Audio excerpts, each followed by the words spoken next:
curiosidad de un niño. Y si usted es madre, tía o le toca lidiar con niños en casa, pues usted sabe que puede llegar muy lejos. Por eso es bueno saber qué medidas de seguridad debemos tener en nuestros hogares o en el sitio en donde tenemos a los niños, porque así podemos evitar accidentes. Vamos a ver la siguiente nota. La seguridad de los más pequeños de la casa empieza en el hogar. Aunque todos los miembros de la familia tienen las mismas posibilidades de sufrir un accidente, son los niños los que lo sufren con mayor frecuencia, ya que son más vulnerables. Las estadísticas demuestran que es en los hogares donde niños y niñas de hasta 4 años sufren los accidentes en mayor medida.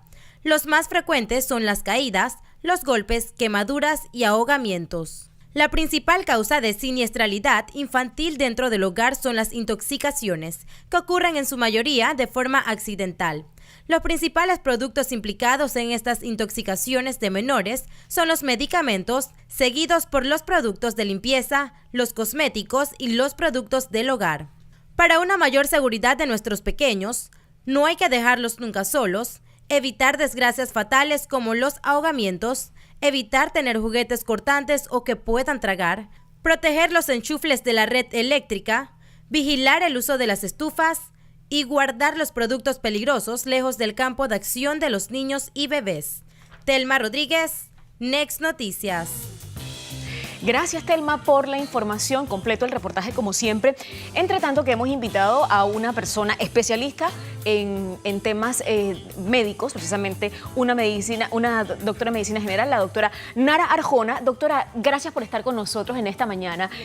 Es súper importante no solo tener en cuenta las medidas de seguridad, sino al momento en que ya tenemos el accidente enfrente, pues ¿qué hacer? Algunas personas reaccionan y tienen la capacidad de llevar al niño o hacer lo que tengan que hacer. Otras quedamos en shock o en pausa. ¿Qué es lo que debemos hacer? Bueno, primero que todo, buenos días. Hay que tener en cuenta que lo más importante es la prevención. Lo más importante es tener en cuenta que debemos evitar que estos accidentes sucedan. En muchos países ya se les llaman enfermedades domésticas debido a que son tan frecuentes que hay que tener en cuenta que la seguridad de los niños es muy importante.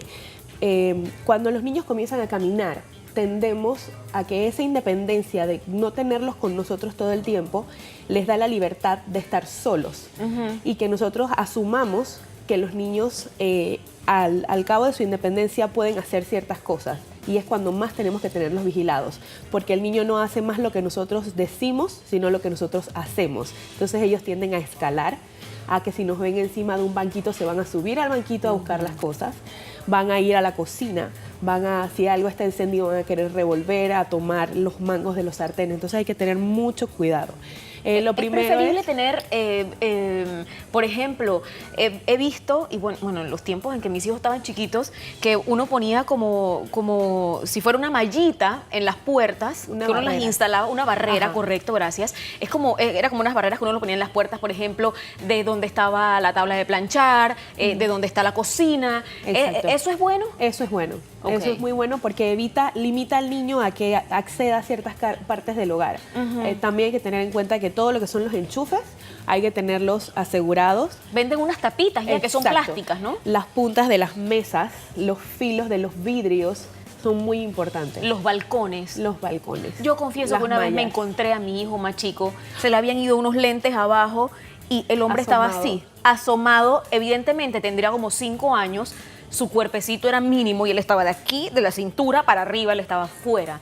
Casi me muero. Si eso me pasa, ¿qué hago? Primero no lo llames, porque si lo llamas vas a llamar su atención. Trata de acercarte lo más lento posible y llamar su atención en una forma, porque si le gritas, el niño va a tender a asustarse y puede soltarse. Ajá. Ok, 366-0018, 366-0819. Socorro, mi memoria. 366-0819 es el teléfono para comunicarse con nosotros directamente aquí en el set de Next Noticias. Está con nosotros la doctora Nara Arjona. Ella es médico general y nos está pues haciendo algunas recomendaciones sobre primeros auxilios en accidentes de niños a quienes tenemos niños a nuestro cargo. Nos puede llamar para hacer su pregunta a esta hora. Doctora, entonces nos decía, ¿cuál debe ser la primera reacción ante un accidente? Primero tienes que conservar la calma. Yo sé que es un poco difícil, pero alguien tiene que tomar la batuta, ¿sí? Entonces, si la persona que está con el niño pierde la calma, ¿quién lo va a socorrer? Ok. Entonces hay que tener en cuenta que aquí nosotros tenemos el servicio de emergencias del 911 para, si no sabemos qué hacer, absolutamente nada, podemos llamar también a SINAPROC, a los bomberos o a la Cruz Roja. Ajá. Ahora, otra pregunta. He escuchado mucho que cuando el golpe es en la cabeza, lo que nos enseñaban las mamás y las abuelas, no dejes que se duerma. No dejes que se duerma, mantente hablándole, que tome agua. ¿Qué hay de cierto en eso? Hay que tomar en cuenta que, primero que todo, tienes que verificar la conciencia del niño, que esté despierto, háblale. Luego tienes que verificar que no esté sangrando ni por el oído ni por la nariz, y si es así, tómalo y llévalo al cuarto de urgencias más cercano. Si está inconsciente porque se cayó y él no se mueve, preferiría que llamaras a un servicio de emergencias para que alguien lo fuera a recoger. Sí, porque sí, depende de la altura en la que cayó el niño o cómo fue el golpe. ¿Pero se puede dormir o no se puede dormir? No debería. ¿Por qué? Porque podemos perder ese momento en que el cerebro puede apagarse. Entonces, no porque vaya a caer en un estado de coma necesariamente, pero sí porque es preferible que guarde la conciencia hasta que se le hagan los exámenes y demás. ¿Qué hay de cierto que cuando hay un golpe también en la cabeza es preferible que sangre a que no sangre? También he escuchado eso. No necesariamente. ¿No? No, porque va a sangrar si la hemorragia es del hueso hacia afuera, o sea, si es cuero cabelludo. Pero si la hemorragia es cerebral no te vas a dar cuenta igual, porque está por dentro del cráneo. Entonces, para eso son los exámenes especiales. Por eso hay que llevarlos de todas maneras. Cuando los golpes son en la cabeza es mejor ir a revisarlo. Indicación en niños siempre tratar de hacerle una tomografía. Cuando son golpes de ese tipo en que pierden la conciencia, también depende de la altura en la que el niño cayó y demás. Muy importante también cuando son quemaduras. Y es una regla sencilla que espero que a nadie se le olvide. No pongas nada en una quemadura que no pondrías en tu ojo.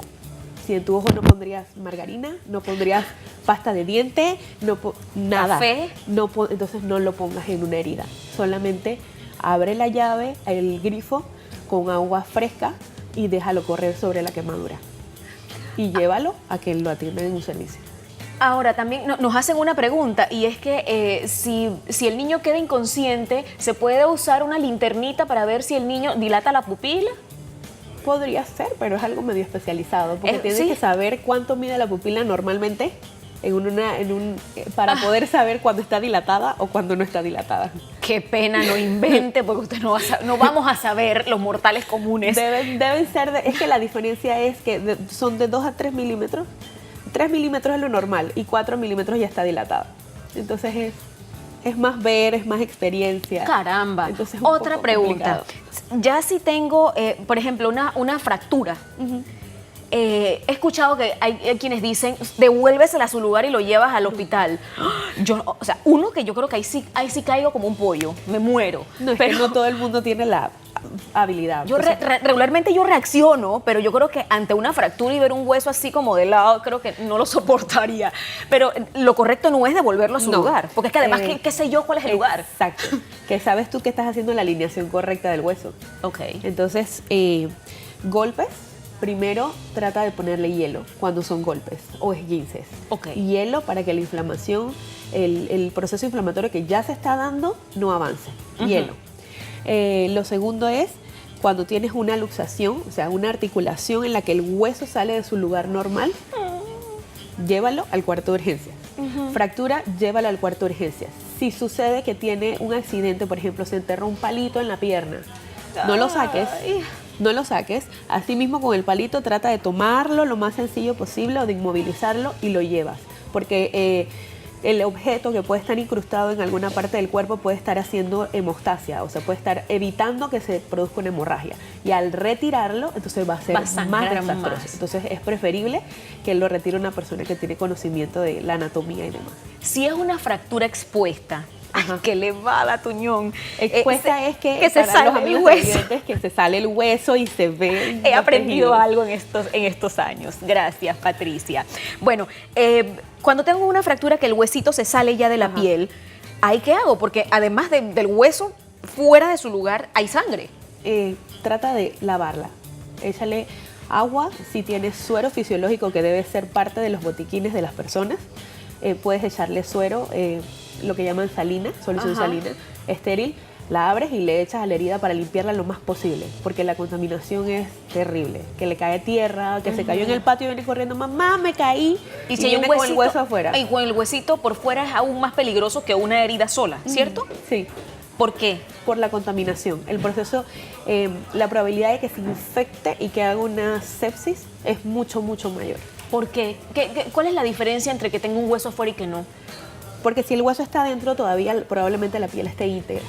Ajá. Entonces la piel siempre va a ser un protector muy importante para nosotros. O sea que si se sale el hueso es porque ya la herida está lo más profundo que podía llegar. Sí. O si se ve un hueso, por Sí. ejemplo. A ver, y si tenemos una herida de las clásicas, ¿se me cayó el niño? La quijada. ¿Quién no tiene una herida aquí? Yo creo que todos tenemos así la linda marca de que nos caímos de niños. El que se me abrió la frente, que se me abrió la cabeza, ya tengo la herida allí. Me pasó, lo viví, yo apreté ceja y corrí Exacto. para el hospital. Eso. Pero no sé si es lo correcto, si debo por lo menos intentar limpiarla, echarle agua. Además, eso fue hace muchos años. Depende de cuánto sangre. Si ves mucha sangre, todo lo que es cuero cabelludo, donde está el cabello, las cejas, sangra muchísimo. Si son extremidades, tienes la ventaja de que aparte de hacer presión la puedes elevar. Entonces si la elevas por encima del nivel del corazón, ayuda un poco que la hemorragia sea menor. Ok. Entonces toma un paño limpio y presiona, por lo menos 10 minutos. Ajá. Presiona.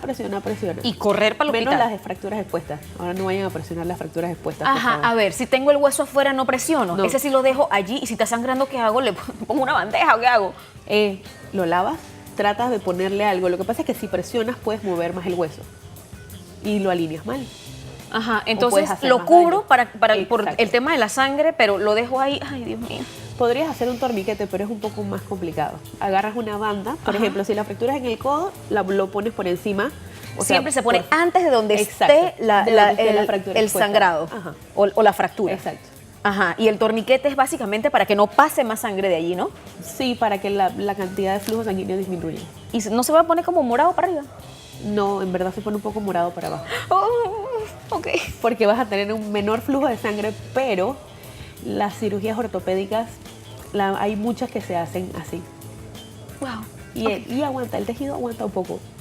Digo, espero que las personas no vivan tan lejos. El problema es la accesibilidad a los servicios de salud. Bueno, yo le cuento que cuando me pasó lo de la ceja de mi hijo, que se veía el hueso de aquí de la frente, Sí, porque ahí no hay mucho tejido debajo. exacto, estábamos en las cumbres, estábamos bastante lejos de donde había un hospital cercano y fue hace varios años, así que la cosa era más complicada, pero bueno, por fortuna pudimos con eso. Gracias, doctora. La doctora Nara Arjona ha estado con nosotros en esta mañana dándonos buenos consejos a quienes tenemos que lidiar con niños, tenemos niños en casa o trabajamos con niños. Es importante tener siempre muy claras estas recomendaciones de qué hacer ante un momento difícil como lo pudiera ser un accidente.